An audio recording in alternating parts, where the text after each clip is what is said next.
Hey everybody, hope you guys are having a fantastic day. I'm Jamil, Mr. Cabinet Care, and today we're going to be showing you how to fix a rubbing door in just a few simple steps. So let's get started. So for whatever reason, maybe it's because somebody was slamming the cabinets, maybe it was just because of so much use, etc. Over time, sometimes cabinets on this side right here will rub. So we're going to show you the 3 very simple steps to fix that. So first thing you want to do is open up the cabinet door.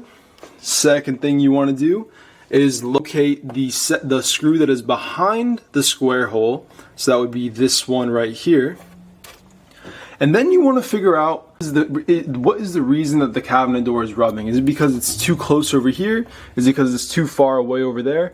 Once you figure that out, then you'll be able to make an adjustment. So if I use my Phillips screwdriver and I go ahead and I put the screw if I put the screwdriver into the screw right over here, and then I turn it clockwise, as you can see, the door is going to slowly start moving closer and closer to the wood.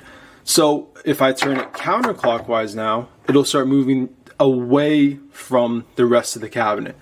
So once you guys figure that part out, you'll be able to make adjustments as needed, and it's very simple from there. Hope you guys enjoyed this. If you have any remaining questions, please let me know. Have a great day. Bye.